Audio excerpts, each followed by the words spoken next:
আসসালামু আলাইকুম। নির্বাচন কবে হবে এই বিষয়টি নিয়ে বাংলাদেশের অন্তর্বর্তীকালীন সরকার এবং বিভিন্ন রাজনৈতিক দলের মধ্যে এক ধরনের টানাপোড়েন দেখা যাচ্ছে।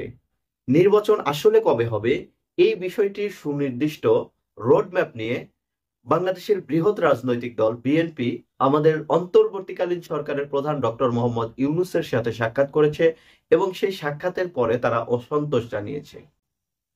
সরকারের পক্ষ থেকে যে প্রস্তাবটি দেওয়া হয়েছে যে আগামী ডিসেম্বর থেকে জুনের মধ্যে নির্বাচন অনুষ্ঠিত হবে এবং দেশের বৃহৎ রাজনৈতিক দল বিএনপির পক্ষ থেকে বলা হয়েছে যে আহ, আগামী জাতীয় সংসদ নির্বাচন ডিসেম্বরের মধ্যে অনুষ্ঠিত হতে হবে এবং বাংলাদেশের অন্যতম বৃহৎ রাজনৈতিক দল জামায়াত ইসলামী তারা বলেছেন যে আগামী রমজানের আগেই বাংলাদেশের জাতীয় সংসদ নির্বাচন অনুষ্ঠিত হবে এবং দেশের নতুন সংগঠিত হওয়া রাজনৈতিক দল এনসিপির পক্ষ থেকে বলা হয়েছে সংস্কার, গণহত্যার বিচার এবং বাংলাদেশের নতুন সংবিধান প্রণয়নের পরেই তারা নির্বাচনের দিকে হাঁটবে। এছাড়া যদি নির্বাচন হয় তারা নির্বাচনে অংশগ্রহণ করবে কিনা সেই বিষয় নিয়ে তারা পরবর্তীতে সিদ্ধান্ত জানাবে। এখন এই যে যে বিএনপি এবং জামাত তারা এতদিন পরস্পর বিরোধী বক্তব্য দিয়েছিল, জামায়াত ইসলামীর পক্ষ থেকে শুরুতে বলা হয়েছিল যে এই সরকারের রাষ্ট্র ব্যবস্থার সংস্কার করতে যতদিন সময় লাগে তারা সেই সংস্কারের পরেই নির্বাচন অনুষ্ঠিত হবে, কিন্তু হঠাৎ করেই তাদের বিএনপির সুরে সুর মেলাচ্ছে বলে অনেকেই বলছে। এই ঘটনাটি ঘটেছে কখন? ঠিক যেদিন জামায়াতের আমির ডক্টর শফিকুর রহমান লন্ডনে খালেদা জিয়া এবং তারেক রহমানের সাথে বৈঠকের পরে বাংলাদেশে ফেরার পরেই তার এই যে ইউটার্ন নেওয়া সেই ইউটার্ন শুরু হয়েছে। এখন আমার বিষয়টি হচ্ছে কে কবে নির্বাচন চাইলো বা চাইলো না সেই বিষয় নিয়ে বাংলাদেশের জনগণের মাথা ব্যথা নেই, কিন্তু অন্তর্বর্তীকালীন সরকার যে ডিসেম্বর থেকে জুন মাস পর্যন্ত সময় দিয়েছে এই সময়টাকে আসলে যৌক্তিক সময়? এবং আমরা দেখে মনে হচ্ছে যে বিএনপি যে সময় দিয়েছে ডিসেম্বর থেকে আহ, মার্চ এপ্রিল বা মে জুন হলে খুব একটা বেশি দূরত্ব নয়, কিন্তু আসলেও কি তাই? এই বিষয়টি আসলে আমরা দেখি ডিসেম্বরের পরে যদি নির্বাচন হয় সেখানে জামায়াত ইসলামীর যে দাবি সেই দাবিকেও যদি পাশ কাটানো হয়, মানে রমজানকে যদি কোনোভাবে ক্রস করা যায়, আগামী রমজান হবে আপনার মার্চের 15-16 তারিখে, মানে আগামী বছরের 15-16 তারিখের দিকে এই দিকে হচ্ছে রমজান মাস শুরু হবে এবং এক মাস রোজা রাখার পরে ঈদ অনুষ্ঠিত হবে। ঈদের ছুটি আরো 5-7 দিন যদি বাড়িয়ে দেন সেক্ষেত্রে আপনার এপ্রিলের 22-23 তারিখ পর্যন্ত ঈদের আমেজ মানুষের মধ্যে থাকবে। এর মধ্যে তো নির্বাচন করা কোনো মতেই সম্ভব নয়।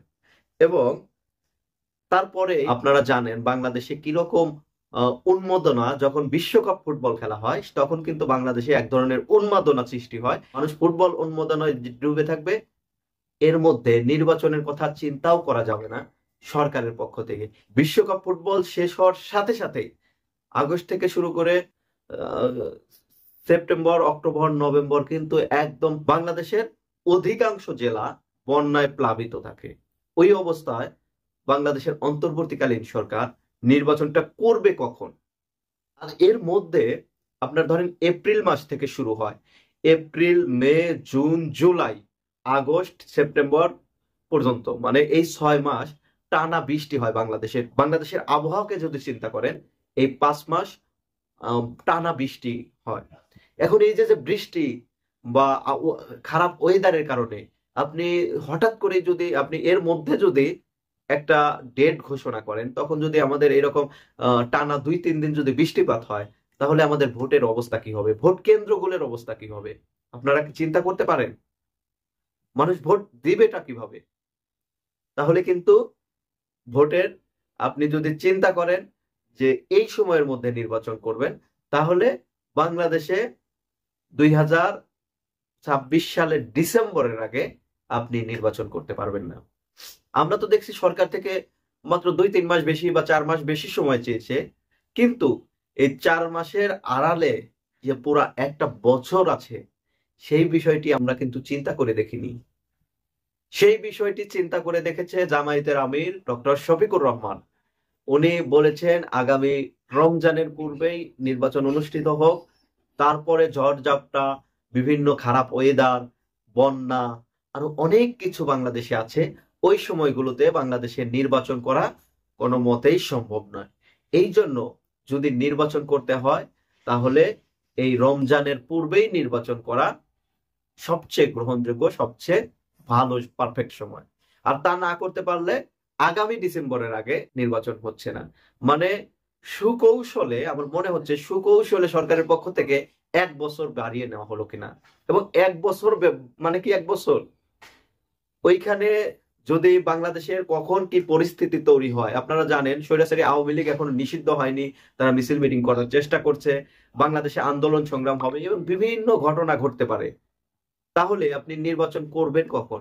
যদি ডিসেম্বরে, আগামী ডিসেম্বরেও নির্বাচন করতে পারবেন কিনা সেটাও কিন্তু নিশ্চয়তা নেই। অনেকেই বলছে বিএনপি নির্বাচনের জন্য পাগল হয়ে গেছে, এই জন্য ডিসেম্বরকেই তারা বেছে নিয়েছে। কিন্তু আমি অনেক চিন্তা ভাবনা করে দেখলাম যে নির্বাচন এই এই সময়ের মধ্যে না হলে ভবিষ্যতে নির্বাচন 1 বছর পিছিয়ে যাবে।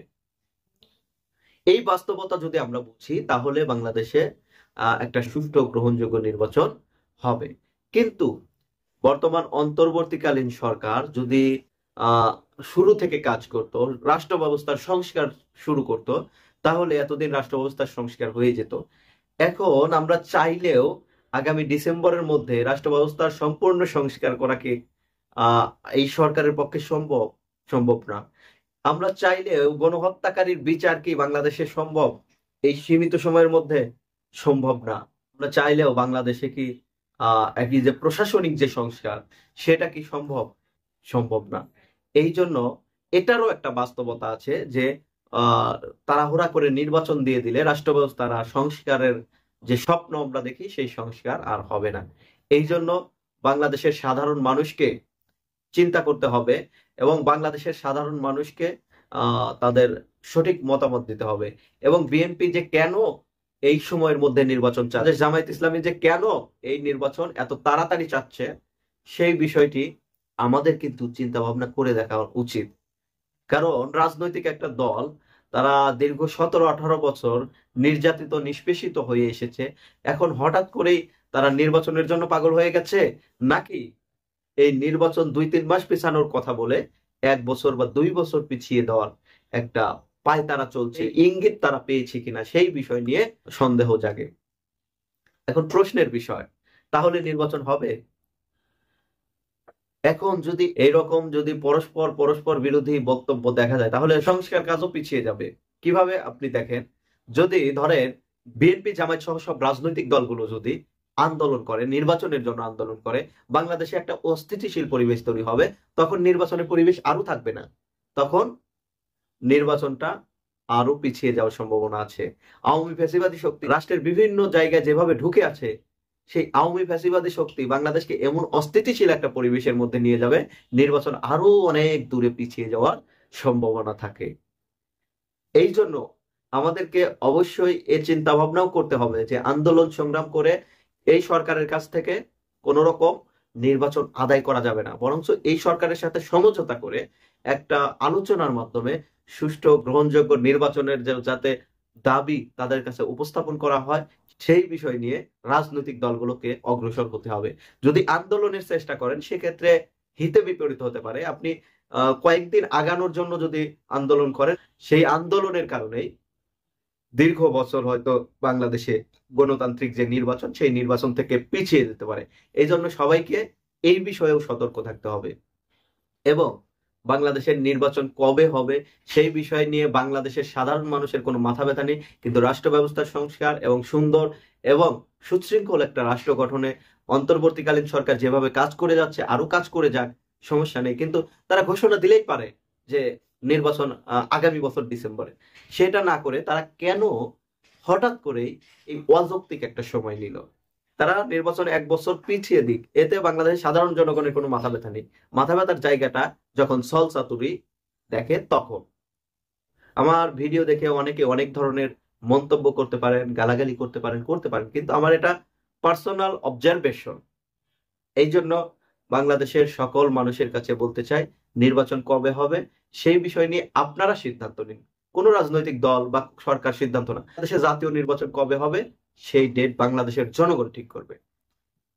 সকলকে আবারও শুভেচ্ছা জানাই। ভালো থাকবেন সবাই। আসসালামু আলাইকুম।